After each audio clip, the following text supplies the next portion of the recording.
여러분 반갑습니다. 명절 지나고 함께 드리는 첫 예배입니다. 그래서 그런지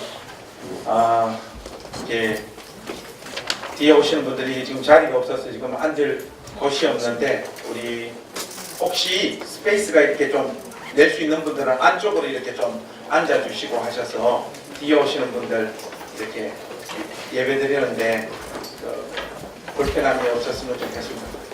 하고 오늘 우리 가족들 이렇게 오랜만에 다들 만나는 분들 이렇게 많으신데, 우리 가족들하고 우리 서로 한번 인사 나누고 오늘 우리 하나님 말씀 받도록 하십시다.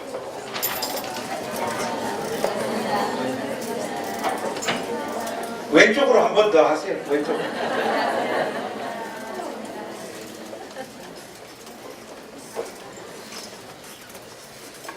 명절 여러분들 다들 잘 보내셨죠? 근데 또 이렇게 환절기라 우리 가족들 중에 감기가 심하게 걸려가지고 오늘 또 교회 못 오고 하는 분들도 계시더라고요. 여러분들 특별히 환절기에 건강 잃지 않도록 여러분들 각별히 좀 조심하시고, 또 하나님께서 그런 부분에도 여러분들을 지켜주시고 함께해 주시기를 원합니다. 일반적으로 기독교 일각에서 일반적으로 이야기되어지는 말들 중에 이런 말들이 있습니다. 고난과 시련의 끝에는 광명이 기다리고 있다. 그러나 이런 명제적 진술이 거의 모든 성도들의 삶과 일치하지 않는 것 같아요. 고난이 더 큰 고난으로 이어지는 경우들도 허다하고, 또 고난 다음에 잠시 광명이 찾아왔다가 또 고난이 찾아오는 경우도 굉장히 많고, 일반적으로 우리 행신교회 식구들은 거의가 고난 다음에 더 큰 고난이 오거나 고난 다음에 광명이 왔다가 다시 더 큰 고난을 경험하는 이런 삶의 현실을 만나는 분들이 훨씬 더 많습니다. 그래서 목사님들께서 일반적으로 비유하시기를 이렇게 고속도로를 달리면 터널을 다 지나고 나면 햇빛이 확 들어오는 그 터널의 끝을 갔을 때는 빛이 이렇게 확 오니까 이 고난을 참아야 된다, 이렇게 이야기를 많이 하시고 이런 비유들을 많이 하시는데, 고속도로 달리면 빛이 또 왔다가 동양 최대 터널이 또 나오죠. 이게 일반적으로 우리 성도들의 인생입니다. 그러니까 뭔가를 공식적으로 사람들과 성도들의 인생이 이렇다, 고난 끝에는 광명이 기다리고 있다, 이렇게 말하기는 굉장히 어려운 것 같습니다. 저 이런 식의 주장이 성경의 지지를 받고 있다고 저는 확신해요. 구약에 보면 성도의 인생을 대표하는 인물이었던 다윗, 이 다윗의 인생을 보더라도 분명합니다. 다윗의 인생을 보면 가장 특징적인 모습이 뭔가 하면 도망자의 신세로 그가 살았다라는 것이에요. 그가 왕이 되기 전에 사울의 군대 장관이었던 시절이 있죠. 이 사울에게 있었던 태생적인 정신병, 거기다가 군대 장관으로 전쟁에 나가면 족족 승리하고 돌아오는 이 다윗을 향한 시기와 질투심, 이것이 막 접목이 되어가지고 왕궁에 함께 살았던 다윗을 사울이 핍박하기 시작하지 않습니까? 그때 다윗이 계산을 해봅니다. 내가 계속 왕궁에 머물다가는 사울의 손에 죽겠다. 그렇게 마음을 먹고 자기를 따르는 참모들과 군사들이 끌고 도망자의 신세가 되지 않습니까? 하루는 동굴, 또 하루는 산으로, 하루는 황무지로 끊임없는 도망자의 신세. 그 유다 땅이 좁아서 더 이상 숨을 곳이 없다고 판단되어서 그가 모압 땅 미스베까지 도망가지 않습니까? 도망가자마자 하나님께서는 갓 선지자 보내가지고 당장 언약의 땅인 이스라엘로 돌아가라 명령을 내리셔서 도망가자마자 다시 헤레스불가로 돌아오고 다시 끊임없는 도망자의 신세가 되었던 다윗의 모습을 우리가 확인할 수 있어요. 우리는 왕이 되기 전까지 다윗이 하나님 앞에 이렇게 훈련받고 한 나라를 통치할 수 있는 왕으로 인격이나 또 그의 마음의 크기들을 훈련받았다, 이렇게 우리가 이야기할 수 있습니다만, 여러분, 다윗이 왕된 다음에 또 도망자가 되지 않습니까? 그의 아들 압살롬의 쿠데타로 말미암아 가지고 다윗은 똑같은 땅을 왕이 되기 전에 도망자로 돌아다녔던 그 생활을 다시 경험하게 됩니다. 이때 그의 인생에서 직전의 생활이 도움이 된 것은 어디로 도망 다녀야 되는지 그 루트와 장소 조금 파악하고 있었던 거, 그거 이외에 다윗에게 무슨 도움이 됐겠습니까? 동일한 고통과 아픔이 다윗 인생에 계속 반복되어졌다는 것을 우리가 확인할 수 있습니다. 참 이런 성도의 인생 사이클, 그리고 신자들의 인생 사이클을 어떻게 우리가 표현하고 이야기해야 될지 제가 좀 막막해요. 오늘 본문의 주인공인 사도 바울의 인생도 마찬가지입니다. 이방인의 선교 사역의 자리로 부름받고 있는 그의 인생 여정 중 좋은 날이 별로 없었습니다. 좋은 날이 없어요. 특별히 동족이었던 유대인들로부터의 모함과 공격 앞에 그의 선교 사역은 끊임없이 노출되어집니다. 오늘 본문에도 동족인 유대인들로부터 공격당하는 이 장면을 우리가 목격하는데, 여러분 지금 이거 한두 번입니까? 제가 사도행전을 21장까지 강의하면서 적어도 5번, 6번 이런 수많은 장소에서 이 동족들로부터 사도 바울의 사역이 방해받고 공격받는 것을 확인할 수 있습니다. 정말 집요하기만큼 그의 인생과 사역의 큰 방해와 걸림돌로 이 동족 유대인들이 등장하고 있는 것을 우리가 확인할 수 있습니다. 오늘 본문에서도 마찬가지예요. 여러분 27절 말씀 한번 우리 같이 보실까요? 27절 우리 소리내서 한번 같이 읽겠습니다. 시작.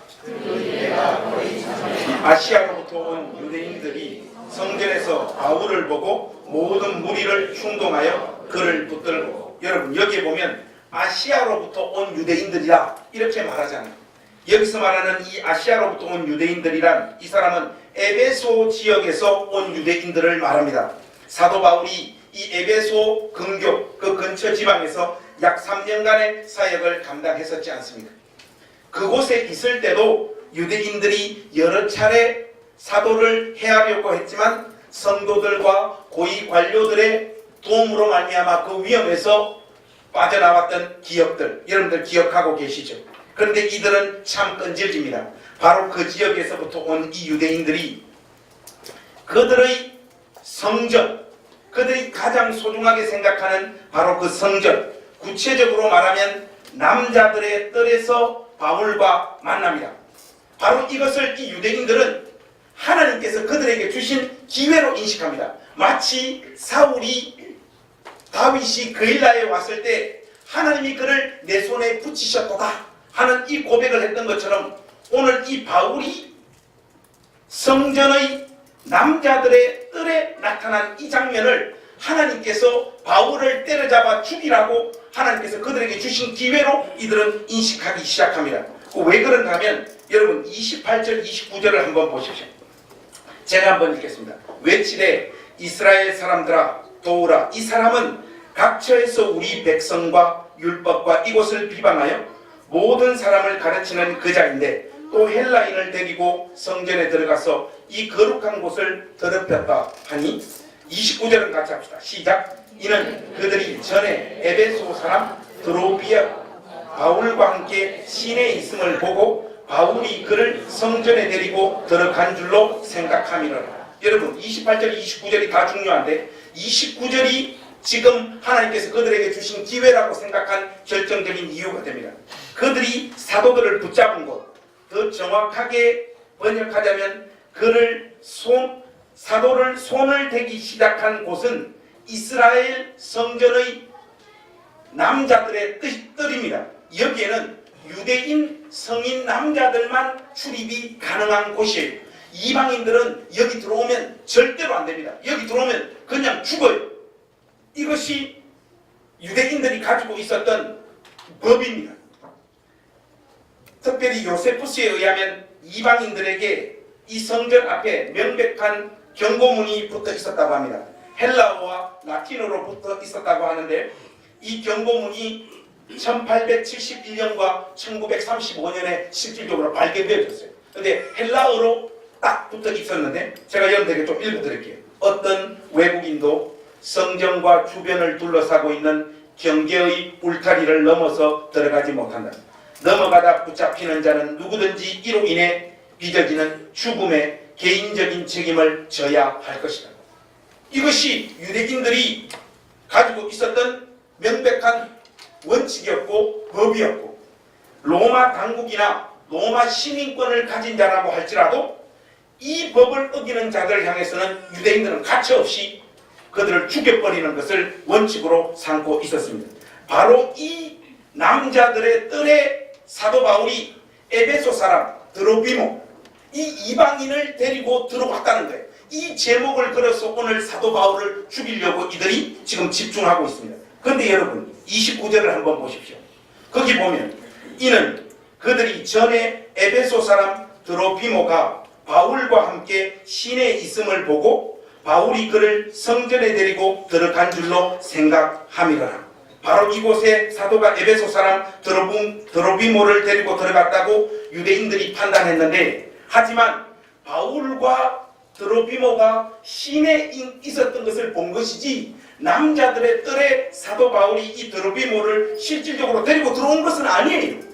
그러니까 이것은 악의적인 선동을 위한 하나의 도구로 지금 이 유대인들이 사용하고 있는 것이 틀림없습니다. 고의적으로 사람을 선동하기 위한 유대인들의 고단수 수작질입니다. 유대인들이 사도에게 이런 죄를 뒤집어 씌우는 직접적인 이유는 28절인 것이죠. 여러분들 28절에 이들이 사도를 향하여 품었던 1차적인 반감은 뭔가 하면 유대인이었는데 그가 배신했다 이겁니다. 근데 그 배신의 구체적인 양상이 어떻게 드러나고 있습니까? 바로 이 사도 바울이 유대인들의 정체성의 핵심인 율법과 성전을 대적하여 사람들에게 가르치고 있는 자라고 하는 그 인식을 바탕으로 에베소 사람 이방인 드로비모를 남자들의 뜰 안으로 데리고 들어오지도 않았는데 이렇게 엮어서 사도 바울을 죽이려고 유대인들이 지금 시도하고 있는 것입니다. 정리하자면 사도 바울은 모세로부터 배교하라고 모든 사람에게 모든 곳에서 가르치는 자라고 하는 이 잘못된 인식을 유대인들이 가지기 시작했고, 바로 그런 방자한 놈이 이방인을 남자들의 뜰까지 데리고 들어왔다고 하는 이 이유로 사도를 향하여 린치를 가하고 있는 장면인 것입니다. 유대인들의 공격의 이유들은 전부 다 팩트에 근거하지 않다라는 것, 이것이 아주 중요한 것입니다. 선동의 도구가 거짓과 과장된 말들이에요. 사도가 당하는 이런 모든 모진 운명은 오고 오는 모든 시대의 하나님의 백성들이 공통적으로 경험해야 될 현실이라는 것을 여러분 모두가 기억하실 수 있기를 주님의 이름으로 부탁합니다. 우리 시대의 그리스도인들에 대한 이 세상의 인식도 사도가 당하는 현실과 비슷합니다.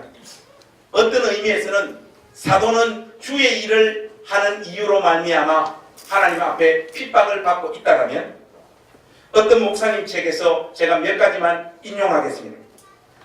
요즘 예수 믿지 않는 사람들이 우리 예수 믿는 신자들을 어떻게 인식하느냐, 굉장히 공감이 되는데, 첫 번째로 이렇습니다.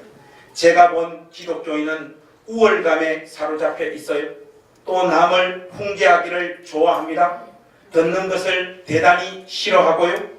타인에 대한 배려는 물론 없습니다. 이게 예수 믿지 않는 사람들이 예수 믿는 신자들에게 가지는 가장 대표적인 감정이래요. 그 두 번째가, 넘버 2가 뭔가 하면, 제 눈에 비친 교회는 다단계 업체와 비슷하다. 제자 훈련해가지고 이거 뭐 점조직처럼 척척척척 실질적으로 내려가지 않습니까? 다단계 업체와 비슷하더군요. 단합 잘 되고 정신적 결속 확실하고 목적 분명하고 말입니다. 여러분, 이런 정도의 마음을 세상이 교회를 향하여 가지고 있습니다. 세 번째가 뭔가 하면, 이것도 아주 공감이 가는 부분인데, 기독교는 공격성과 폐쇄성, 배타성이 너무 강합니다. 이중 구조를 가지고 있습니다. 특히 이웃 종교에 대해서 굉장히 공격적입니다. 여러분, 아마 여러분들 마음에서도 이런 정도 느끼고 계실 거예요. 사실을 어느 정도 포함하고 있는 세상이 오늘날 교회와 주의 백성들 향하여 가지고 있는 마음입니다. 그런데 여러분, 세상이 신자와 교회를 싫어하는 핵심적인 이유가 뭔지 아십니까? 그냥 싫은 거예요. 그냥 싫습니다. 이유를 다 설명할 수 없는 정서적인 반감이 핵심적인 자리에 깔려 있습니다. 우리가 믿는 복음의 내용에 세상 사람들이 거부하고 밀어내고 싶은 왠지 얄미워 보이는 그 무엇이 담겨져 있는 것 같아요. 그것이 우리의 실수와 잘못과 결합되어져서 과장된 측면으로 세상 속에서 끊임없는 풍물을 만들어내면서 공격의 이유가 되고 있는 것입니다. 그러나 세상은 우리가 윤리적으로 도덕적으로 의롭고 바르게 산다고 할지라도 교회를 똑같이 공격하게 되어 있다는 사실을 여러분들이 기억하셔야 됩니다. 예수 그리스도의 복음을 소유하고 이 세상 앞에 나가서 우리가 희생하고 그 누구보다 도덕적 윤리적 기준에서 뛰어난 삶의 모습을 펼쳐 보인다고 할지라도 세상은 똑같이 교회를 공격하게 되어져 있습니다. 왜 그러냐? 예수님의 복음 안에 세상 사람들의 마음을 거스르는, 그들의 마음을 불편하게 만드는 내용들을 가지고 있기 때문입니다. 여러분들과 함께 이런 우리의 운명을 좀 구체적으로 살펴보기를 원하는데, 여러분 요한계시록 12장으로 한번 넘어가 보십시오. 여기 보면 아주 인상적인 내용이 우리에게 소개되어지고 있습니다. 여러분 요한계시록 12장 1절에서부터 6절 말씀 우리 교독하면서 한번 같이 읽었으면 좋겠습니다. 요한계시록 12장 1절에서부터 6절, 제가 먼저 1절 읽겠습니다.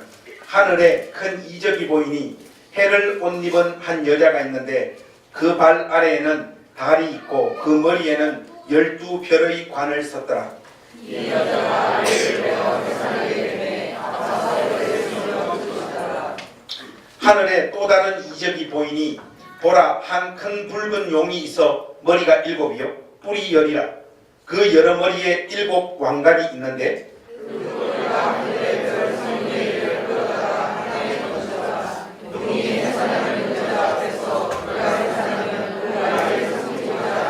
여자가 아들을 낳으니 이는 장차 철장으로 만국을 다스릴 남자라. 그 아이를 하나님 앞과 그 보좌 앞으로 올려가더라.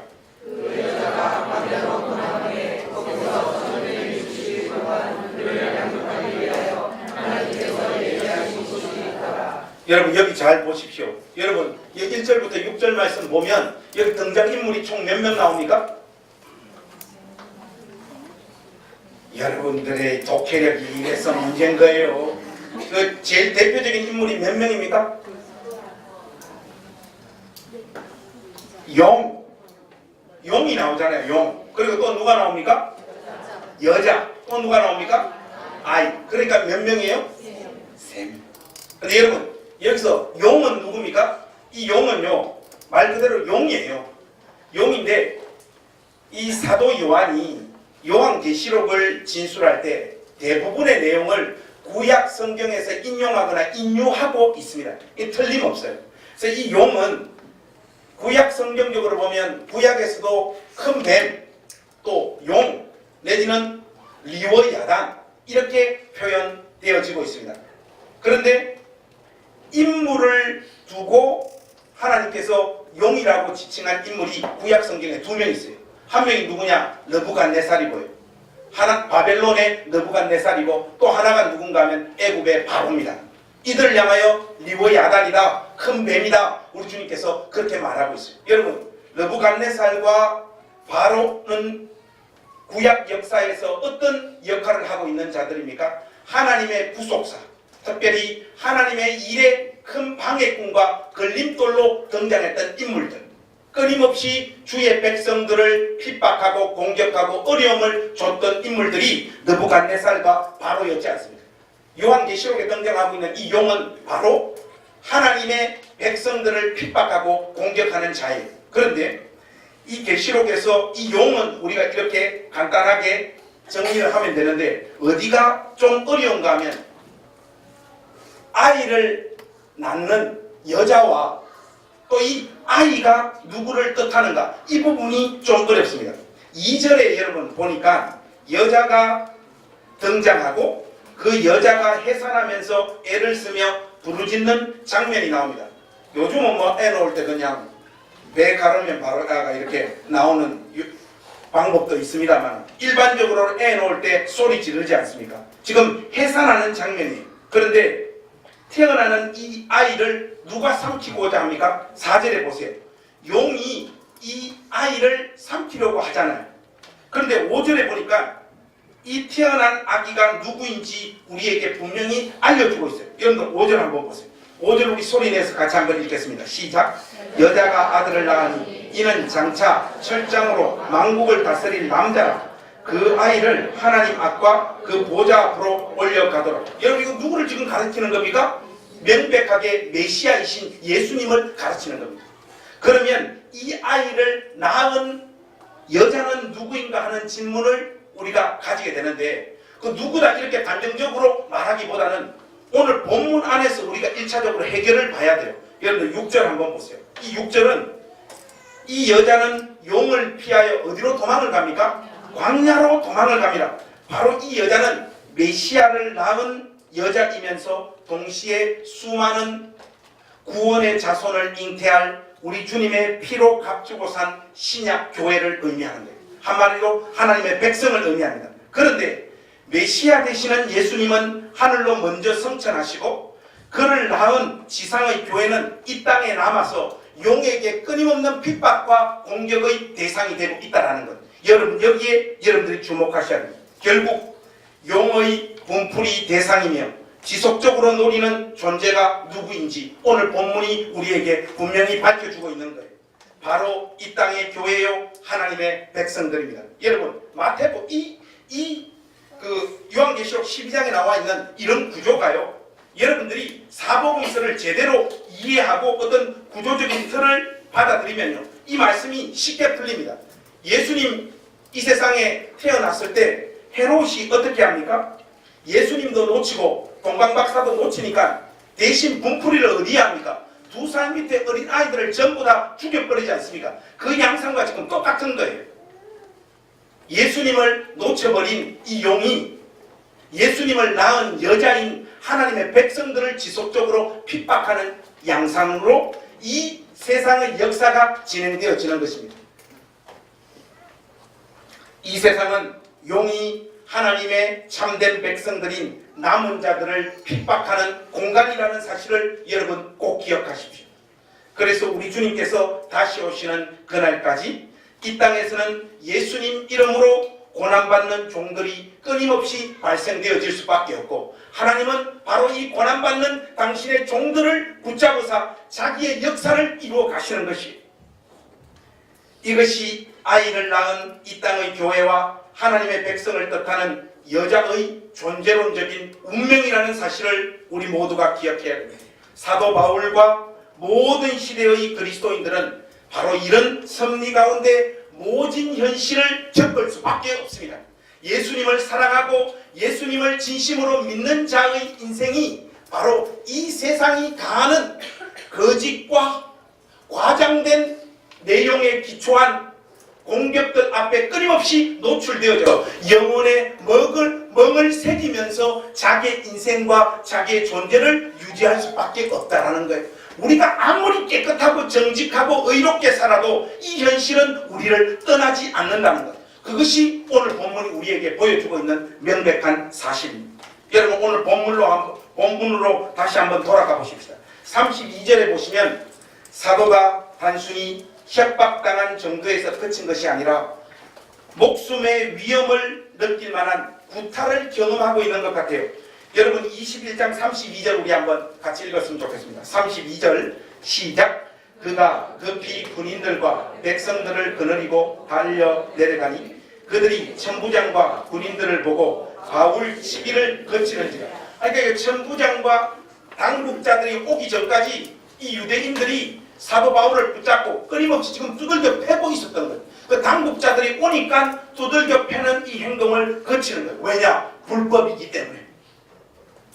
예루살렘이 요란한 상황을 인식한 천부장이 자기 수하의 군인들과 백부장들을 데리고 이 사태에 개입하여 광기 어린 군중들로부터 사도 바울을 구출해냅니다.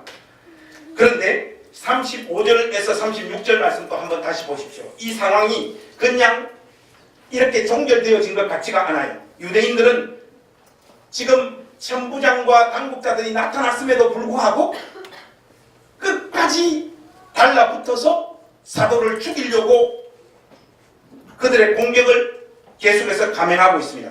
여러분 35절과 36절을 제가 한번 읽을게요. 여러분들 그게 한번 보세요. 바울이 청대에 이를 때 무리의 폭행으로 말미암아 군사들에게 들려가니 이는 백성의 무리가 그를 없이 하자고 외치며 따라가미라. 지금 당국자들이 나타나서 사도 바울을 그들의 폭력 현장에서 이렇게 구출해냈는데 이들이 지금 계속 몰려와가지고 사도를 계속해서 구타하고 때려 죽이려고 하니까 지금 도저히 이 사도를 보호할 방법이 없어서 군사들이 지금 사도를 벌쩍 들어가지고 덜쳐매어서 지금 이렇게 이동하고 있는 이 장면을 35절과 36절이 우리에게 보여주고 있고, 이 유대인들이 따라오면서 그들의 입으로 쏟아놓고 있는 구호가 뭡니까? 여러분 36절 한번 보세요. 그를 없이 하자 고 외치며 따라가미라. 여러분 정확하게 그들 입에서 쏟아놓고 있는 이 구호는 30년 전에 예수님을 향하여 유대인들이 토해 놓았던 고백과 동일한 고백이라는 것. 여러분 그것을 기억하셔야 됩니다. 이 정도 상황이 되면요, 그 어떤 강심장을 가진 사람도 멘탈이 다 깨집니다. 대부분의 사람들은 멘탈이 흔들리고 자기가 감당해야 하는 일을 내팽겨치거나 그 일에 더 이상 집중하지 못하는 일이 발생되어집니다. 목숨이 지금 왔다 갔다 하는 상황인데 어떻게 자기가 계속해서 해야 될 그 일에 집중할 수 있겠어요? 그게 일반적인 상황이죠. 개인적으로 저는 바로 이 부분에서 가장 놀라운 것은 폭력과 위협이 실제화되고 있는 이 상황, 목숨이 날아갈 상황에서도 사도는 그리 크게 당황하는 것 같지가 않아요. 이전에 이런저런 구타와 핍박의 경험이 많아서 이제 내성이 좀 쌓여서 맷집이 많이 올라와서 그런 건지, 아니면 예루살렘으로 올라가게 되면 이런 현실을 만나게 될 거라고 이미 예언기도를 들어서 알고 있었기 때문에 그런지 굉장히 태연한 사도의 모습을 이렇게 확인하게 됩니다. 37절 이하의 말씀을 조금 더 한번 보십시오. 거기 보시면 이 부분이 이제 우리가 마지막으로 좀 살펴야 되는데 37절 말씀 여러분 한번 보십시오. 여기 보면 사도가 직접 화법으로 이야기하고 있는 내용이 있죠. 그게 뭡니까? 내가 당신에게 말할 수 있느냐? 그 천부장에게 내가 당신에게 말할 수 있느냐? 이 말을 지금 사도 바울이 헬라어로 구사를 하고 있는 거예요. 이거는 사도가 지금 자기가 일반적으로 사용하고 있는 언어가 아닌 헬라어로 구사를 하면서 지금 어떤 기회를 포착하려고 헬라어로 지금 구사하는 거예요. 그러니까 이 말을 사도가 헬라어로 구사하니까 천부장의 반응이 뭡니까? 여러분 37절 보세요. 네가 헬라 말을 아느냐라고 말하고 있지 않습니까? 사도의 헬라어 구사를 듣고 너 헬라어도 말할 줄 아느냐? 이렇게 이야기를 합니다. 그러면서 이 천부장이 그렇다면 네가 이전에 소요를 일으켜 자객 4,000명을 거느리고 광야로 나갔던 애굽인이 아니냐라고 사도 바울에게 묻습니다. 이게 어떤 배경으로 이 천부장이 사도 바울에게 이 말을 던지고 있는지는 정확하게 잘 모르겠어요. 어쨌든 이 대화의 여지를 붙잡아서 사도 바울은 나는 그 사람이 아니라라고 이야기를 하면서 자기가 누구인지를 밝히고 이 청중들에게 말할 기회를 나에게 허락해달라 이렇게 이야기를 합니다. 이것은 형식상으로는 자신을 변명할 수 있는 기회를 달라라고 하는 이야기를 하고 있는 거지만 사도의 이 깊은 마음속에는 다른 노림수가 있는 거예요. 사도는 바로 이 상황 속에서도 자기에게 나타나신 하나님이 누구시며 자기가 경험한 하나님이 누구시며 예수 그리스도의 복음이 어떠한가를 자기 동족 유대인들에게 한 번이라도 더 선포할 수 있는 기회를 얻으려고 지금 이 기회를 포착하고 있는 장면입니다. 실질적으로 이 대화는 효과를 거두어 가지고 이 천부장이 사도 바울에게 말할 기회를 허락합니다. 그래서 여러분 22장부터는 우리가 다음 주부터 살펴보겠습니다만은 22장부터는 사도가 그 청중들을 향하여 다시 한번 예수 그리스도의 복음을 선포하는 장면들을 우리가 확인할 수 있는 거예요. 여러분, 이 지금 목숨이 왔다 갔다 하고 두들겨 맞아서 온몸이 만신창이가 된 이 상황 속에서도 사도는 뭘 잊지 않고 있습니다. 자기가 해야 될 이 일을요 흔들림 없이 끝까지 감당하고 있으며 한 번이라도 더 예수 그리스도의 복음을 전가하기 위해서 그 기회를 포착하려고 애를 쓰고 실질적으로 그 기회를 포착하여 그리스도의 복음을 전하는 자리에 서 있는 사도의 모습을 우리가 확인할 수 있는 것입니다. 자기에게 주어진 사명과 그 일을 끝까지 붙잡고 나아가는 이 복된 모습이 오늘 우리 행신교회 온 권속들의 삶 속에도 동일하게 역사되어지시기를 우리 주님의 이름으로 축복합니다. 여러분, 이 부분이 참 중요합니다. 서론에서도 제가 여러분들에게 말씀드렸습니다마는 예수 믿는 자이든지 예수 믿지 않는 자이든지 누구의 인생도 만만치가 않습니다. 돈을 벌어서 먹고 사는 것, 특별히 이 대한민국 땅에서 더군다나 거기에 대단한 믿음은 아니지만 예수를 믿는 믿음을 가진 채 이 자본주의 땅에서 살아가는 이 삶의 현실이 녹록지가 않아요. 거기다가 제가 이번 한 주간을 보내고 또 우리 가족들을 만나면서 뭘 많이 느끼는가 하면 남자와 여자가 정말로 다르구나. 여자와 마음을 맞추어서 가정을 꾸리고 사는 것, 이것 자체가 기적적인 일이라는 거예요. 그 여자도 남자를 견뎌내는 것이 만만치 않지만은 남자 역시 여자 때문에 돌아버릴 것 같아요. 이게 솔직히 저와 여러분들이 가지고 있는 솔직한 마음입니다. 이게 만만치 않다 보니까 수많은 가정들이 깨어지지 않더라도 정신적으로 이미 끝난 상황에서 가정이 유지되어지고 죽지 못해서 돈을 버는 이 일들을 반복하는 삶으로 우리의 삶이 내몰리고 있습니다. 저와 여러분의 삶이 그렇게 만만치가 않아요. 여기다가 우리에게 이 신앙이란 것이 자리 잡고 있는데 이 신앙이란 것도 내가 버리고 싶다고 버려지는 게 아니에요. 이게 지금 참 희한하단 말이죠. 하나님께서 선물로 우리 가운데 허락한 이 믿음이라고 하는 게 버리고 싶은데 버려지지는 않고 그 어떤 신앙적인 가치와 원칙이 이 자본주의 땅에서 나로 하여금 최소한의 정직함, 최소한의 믿음의 삶을 살도록 이렇게 끌고 가는데 그게 살아가는데 도움이 되느냐? 도움은 안 되더라는 거예요. 고통과 아픔을 믿지 않는 사람들보다 더 세게 느끼면서 통과하는 그런 역할들밖에 하질 않아요. 그런데 이걸 버릴 수 없는 그 자리로 우리가 또 내몰리고 있는 것이 우리의 현실입니다. 여러분, 여기에서 여러분들이 이런 상황에서 여러분들이 각자에게 주어진 꼭 종교적인 영역의 어떤 일이 아니어도 여러분들 각자에게 맡겨진 그 일들을 흔들림 없이 감당해내는 것, 이것이 하나님께서 오늘 우리를 부르시는 자리요 우리의 사명인 줄로 믿습니다. 제가 여러분들에게 제 친구 이야기를 한 토막 좀 나누고 싶습니다. 저하고 제일 친한 친구인데 이 김천에서 목회하는 최인선이라고 내 친구인데 이 시간이 좀 됐는데 어제 우리가 이 등반을 갔었잖아요. 그처럼 이 교회가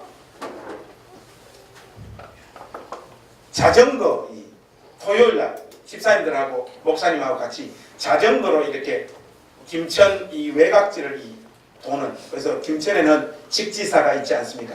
그 김천 직지사를 이렇게 한 바퀴 도는 그 토요일날 모임을 가졌는가 봐요. 가졌는데 뒤에서 차가 와가지고 이 자전거가 이렇게 쭉 교회 식구들끼리 이렇게 쭉 이어서 이렇게 가는데 뒤에서 차가 와가지고 맨 뒤에 있는 사람들을 받아버렸어요. 누가 받았는가 할까? 교통경찰관이 음주운전을 하다가 뒤에서 받아버려가지고 그 자리에서 집사님 두 분이 즉사해서 죽었어요.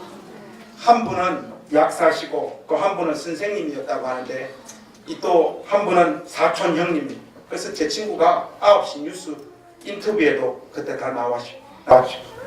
정신없이 장례식을 치르고 이마 이거는 목사님 아들로 태어나가지고 온실 속에 자란 화초예요. 아주 고운해. 아주 고운. 하니까 이 멘탈이 다 붕괴돼 버리는 거죠.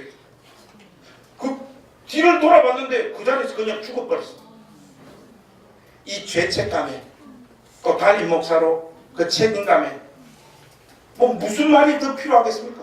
다 마음이 다 무너져 버린 거죠. 여러분 어제 제가 우리 가막산 가가지고 사고 없이 잘 다녀온 것에도 얼마나 감사합니다. 어제 갔는데 이원석 최기준 실적으로 골로 가다 이러다면 제가 목회할 수 있겠습니까? 여러분 목회 못하죠. 이 지금 똑같은 일이 지금 벌어진 거 아닙니까? 목사가 토요일 날에 설교 준비나 하고 자빠져 있지. 주일이나 제대로 좀 준비하지. 자전거 타러 갔다가 교인들 죽였다. 이런 이야기들이 여기저기서 막 터져나옵니다. 그래도 어떡합니까? 사태를 수습하고 목회는 물러나야 되는 거 아니에요. 그래서 꾸역꾸역 비난과 욕 먹으면서 장례식을 치렀어요. 그래서 목회를 계속해야 되나 말아야 되나. 교회 안에서도 이런저런 시시비비가 있고 그때 우리 친구가 하는 말이 강단에 올라갔는데 성도들의 눈을 못 맞추겠다. 겁이 나서. 그렇게 이렇게 꾸역꾸역 하고 있는데 그 교회가 이거 뭐 좀 분위기가 이렇게 가서 그런지 그 사고가 일어나고 난 다음에 한 달 만에 전도사님 아기가 폐렴으로 또 죽어버렸어요. 여러분 이건 뭐 목사 잘못 아니지만은요 목회하는 목사 입장에서 보면요 교회 안에서 벌어지는 모든 불행함들 있잖아요.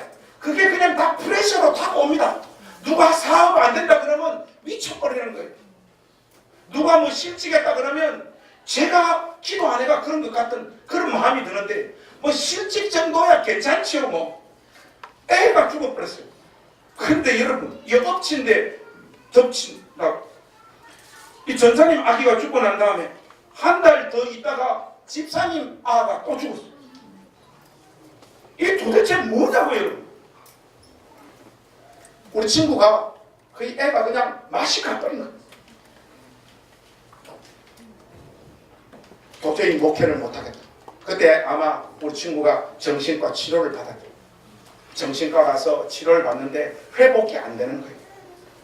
그때 이 우리 친구를 누가 이렇게 세우는가 하면 아까 그 직지사에서 바로 적사에서 죽은 그 사촌 형님 있지 않습니까? 그러니까 사촌 형님의 아버지, 그러니까 우리 최 목사의 큰 아버지가 살아있는데 이 지금 목회도 못하고 애가 비실비실해가지고 시름시름 알아서 죽어가니까 이 큰 아버지가 그 최 목사를 불러가지고 하는 말이 뭔가 하니까 최 목사, 니 잘 들으라. 우리 친구를 붙잡고 하는 말이 나는 너희 아버지, 그러니까 최 목사의 아버지, 내 동생 준집이를 먼저 보냈고 우리 집사람을 내보다 먼저 보냈고 내 사위 먼저 보냈고 이번에 내 아들도 내보다 먼저 보냈고 그래도 내가 살지 않냐. 너는 하나님 앞에 사명받아 부름받아 나선 목사인데 여기에서 흔들려가지고 너 사명 때려치우고 포기하고 목회를 하고 말고 정신 똑바로 차려. 마음 다 잡아먹고 다시 강단에 올라가서 바르게 하나님 말씀 선포하고 다시 제대로 목회하라. 혼도 나고 책망도 하면서 이 큰아버지가 이 최 목사를 이렇게 세웁니다. 거기다가 직지사에서 바로 죽은 그 두 남자 집사님의 아내들이 이 목사님 잘못 아니라 사람들이 이런저런 이야기들 만들어내고 공격들 하지만 이거 막아내기 위해서라도 우리가 이전보다 신앙생활을 더 열심히 하고 이분들이 교회 전면으로 등장합니다. 해가지고 거기에서 가장 충성하는 집사님들이 되죠. 제가 김천에 부흥회 갔을 때 이 두 집사님들로부터 직접 들었는데 그 중에 그 사촌 형님 그 형수죠. 그 형수는 이 사건이 일어난 지 벌써 10년 됐는데 남편도 죽고 없고 시어머니도 죽고 없고 그 집 식구 다 죽고 없고 시아버지 남았는데 딴 데 시집도 안 가고 이 시아버지 데리고 지금 10년 동안 살면서 그 교회 지금 충성하면서 지금도 같이 살아요.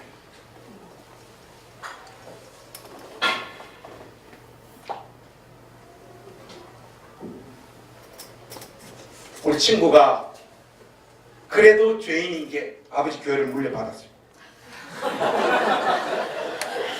70명 제 기억으로는 교회를 물려받았는데 지금 여러분 이 교회가요 그 사건이 있고 난 다음에 교회가 부흥해가지고 김천에서 제일 큰 예배당 지었어요. 저는 뭐 그런 데에 별로 관심 있는 사람은 아닙니다. 사실 조금 있지만 사랑하는 우리 행신교회 가족 여러분, 믿음이라는 게 뭡니까? 여러분 인생을 뒤돌아봤을 때 지금 말로 다 설명할 수 없는 비참하고 공고하고 예수 믿는다고 하는 이 현실이 내 삶에 아무런 도움도 안 되고 내 삶의 어떤 현실을 하나도 바꾸지 않는 그 상황에 여러분들이 내몰리고 있음을 제가 잘 알고 있습니다. 그래도 여러분 바로 그 자리에서 꼭 교회 일이 아닌 여러분들이 하나님의 영광을 위하여 설정해 놓은 여러분 인생, 아니 거창하게 하나님 영광이 아니라 어떤 일을 하는데 이게 너무 어려워서 하나님 앞에 한번 도와달라고 기도했던 어떤 일이라도 그것이 꼭 하나님의 영광을 위해서 여러분들이 지금 하고 있는 것이 아니라 할지라도 하나님 앞에 도움을 한번 요청한 어떤 일이 있다 하더라도 그거 끝까지 붙잡고 끝까지 감당하는 우리 행신교회 가족들이 되어주시기를 우리 주님의 이름으로 부탁합니다. 그걸 끝까지 감당하고 주 앞에 서는 그 인생들에게 잘했다, 네가 충성하였고 신실했다라고 우리 주님께서 상 주실 줄로 믿습니다. 우리는요 교회 일뿐만 아니라 우리 인생에 관한 어떤 일들 조금 스트레스 받고요 공부하고 어려움들 밀려오면요 에라 샹 하고 그냥 바로 때려치워버립니다. 여러분 이건 믿음이 아니에요. 교회에서도 마찬가지입니다. 교회를 향하여 바른 소리하고 교회를 향하여 이런저런 교회 개혁을 외치면서 교회가 이렇기 때문에 나는 교회 안 가겠다 하고 다 가나안으로 나서는 거 아니에요. 누구나 가나안 안 하고 싶냐고요. 누군들 행신교회 같은 데 나와서 신앙생활 하고 싶냐고요.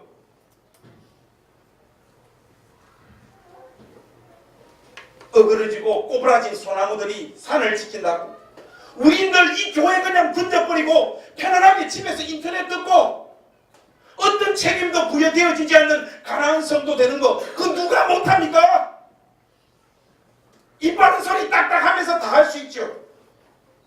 헌금이 왜 이렇게 사용되어지냐? 11조가 왜 이런 식으로 흘러가고 있느냐? 여러분 이런 불만들을 우리가 쏟아놓으면서 우리의 책임을 방기하는 것이 신앙생활이 아니라 11조가 개판으로 사용되어지면 11조가 바로 사용되어질 수 있도록 여러분들이 교회에 깊숙이 들어오셔서 조치를 취하시라고요. 그게 믿음입니다. 잘못됐고 어그러졌기 때문에 나는 이제부터 안 해. 여러분 그거는 세상에서 제일 쉬운 짓거리예요. 주님을 진심으로 사랑하는 자들은 그 어떤 현실 앞에서도 자기에게 주어진 그 작은 일을 포기하지 않습니다. 저는 좋은 부모님 만난 사람은 아니에요.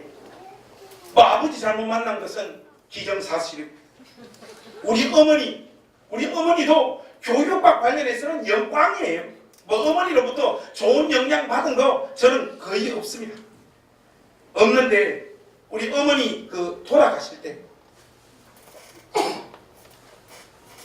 20분 전인가 엄마 이제 죽으면 아버지 옆에 간다. 아버지 천국에 계신데 아버지 옆에 간다니까 우리 어머니 하신 말이 너가 아버지 거기 있다면 나는 안 갈란다. 어머니 인생이 아버지로 인해서 얼마나 고통스러웠으면 그런 말을 하지. 너가 아버지 있습니까? 우리 어머니 인생 정말로 눈물로 점철된 인생이거든요. 살면서 좋았던 날이 하나도 없어요. 그런데 그 어머니 품에서 저를 포기하지 않고 꾸역꾸역 그냥 개떡 같은 환경 속에서라도 저 포기하지 않고 길러내신 것, 그 철들이가 그 제일 고맙더라. 우리 어머니는 거기에 합당한 상을 우리 주님으로부터 받게 될 줄로 믿습니다. 여러분, 여러분들도 마찬가지입니다. 우리 모두 다 어떤 거창한 자리로 부름받고 있는 것이 아니고 삶의 어마어마한 세파가 우리를 잡아 흔들고 있는, 우리 멘탈이 다 붕괴되고 흔들리는 그 상황 속에서도 지금 내가 부름받고 있는 어떤 일, 그 꼭 교회 일 아니어도 돼요. 종교적인 어떤 일 아니어도 돼요. 여러분들의 삶의 현장에서 여러분들이 그거 놓으면 안 되는 그 일들, 어떤 일이 있더라도 그거 놓지 마시고 끝까지 죽기까지 그거 붙잡다가 죽는 인생들이 되시기를 우리 주님의 이름으로 부탁드립니다. 그것이 오늘 본문이 우리를 향하여 던지는 도전이며 메시지라는 거 우리 모두 기억하십시다. 성도가 기본적으로 겪어야 될 삶의 고통스러운 현실 속에서도 흔들리지 않고 초라하고 비참하고 별거 없는 이 삶도 그 누구보다 진지하게 살아내어서 우리 주님을 대면하는 여러분 모두가 되어주실 수 있기를 우리 주 예수 그리스도의 이름으로 축원합니다. 기도하겠습니다. 하나님, 두들겨 맞고 죽음의 상황에 내몰리는 그 상황 속에서도 말할 기회를 얻어서 자기의 사명을 끝까지 감당하는 사도 바울이 걸어갔던 이 길, 우리도 걸어가길 원합니다. 우리가 부름받고 있는 그 사명이 사도의 사명과 동일하지 않다 뿐이지, 우리에게도 하나님 허락하시는 사명이 우리 모두에게 있는 줄로 믿습니다. 하나님, 삶의 현실이 그 아무리 가혹하다 할지라도 예수 믿는 신자로서 끝까지 감당해야 될 그 일, 우리 마음속에 있는 그 일, 다른 사람은 아무도 모르지만 하나님 앞에서 내가 걸어가야 될 그 길만은 포기하지 않고 끝까지 걸어가는 우리 행신교회 온 권속들 되어질 수 있도록 은혜를 베풀어 주시옵소서. 우리 주 예수 그리스도의 이름으로 기도하옵나이다. 아멘. 여러분, 오늘 우리 가족들하고 함께 다 같이 모여서 원래 10월